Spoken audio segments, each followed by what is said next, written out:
What is up, you guys? My name is Stockton, and I'm going to give you a quick rundown of how the plugin works and how you can quickly get set up.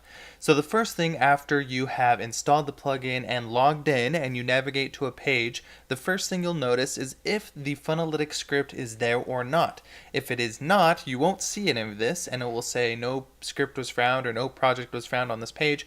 But if it is, then you will start to see all of this information here. So the first thing is the project ID. This is the Funnelytics project ID, very useful for helping when you are trying to perhaps debug which project ID is actually on the page, because again, the script is per project. So different projects will have a different script. Sometimes it's easy to get that messed up. Notice here that it also has this check mark telling us that the script is already on the page. So that's a really nice quick visual indication. Okay, so we have the project ID.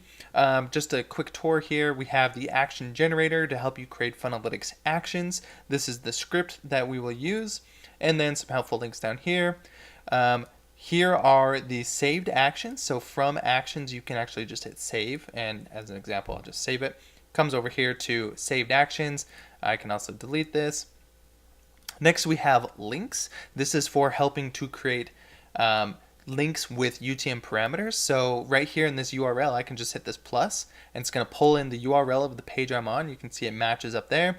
Then if I wanted to, I could create my own UTM campaign links, right? And this could be something like cost per click, term. This could be, this is my ad set, and this is my ad name.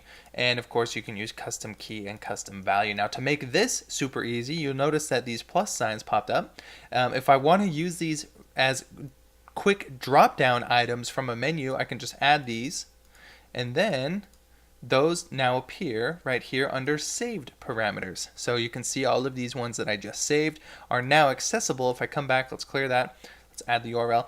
They are now accessible from a drop-down instead of having to type them in. And anything that appears here will be available as a drop-down right here.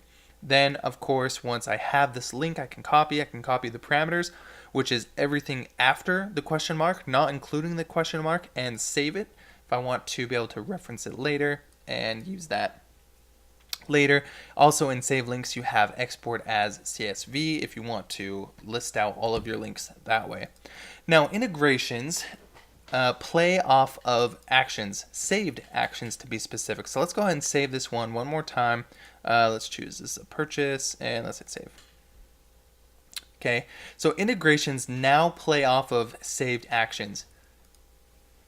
So what I can do is go to integrations, say new integration, and choose my saved action as a trigger. Now what I can do is I can select an integration type. For example, I could say Zapier. Okay, so I have my label, I have the webhook URL, let's connect. Now this is an integration type that I can use for integrations. You can see right now we have 6 integration types that you can send data from the action, right? Key and value pairs from the action to these integrations. So let's create a trigger again. This is action number 1. I'm going to send the information to Zapier, and I'm going to send all of the information, send all keys. So let's, the action does not have any data keys, that's right. So if we come back, let's restart here. Let's do purchase, and we'll say this is a name, and the value is nothing right now, and email, no values yet. Actually, let's grab those. So let's say it's not a purchase, it's a complete form. I have name and email, and I want to grab those dynamically from this field. So what I can do is just in this first name field, right click and say copy dynamic value, come back up to the plugin and paste in that value there. Now come to the email, right click, copy dynamic value, come back into the action and paste that in there. Perfect. Now let's call this a contact us form and hit save. Nice. Now let's create an integration off of this. I can just go to integrations, chose my trigger already, choose the integration type and hit submit. Now, whenever this action is triggered, right? whenever this script goes off, it's going to send that information to Zapier, and then Zapier can do whatever you want with it. So I can copy this and then install this using something like Google Tag Manager. I won't go into that in this one because that will get more technical, and just to keep this short.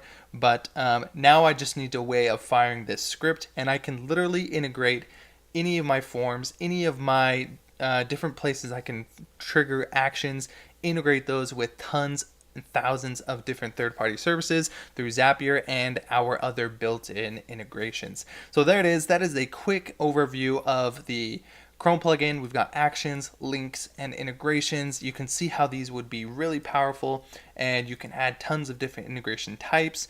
You can see your active integrations and the logs for those. And I hope to receive feedback from you. I want to know how you are using this, what could be better, because this is going to be freaking awesome. All right, guys, let me know.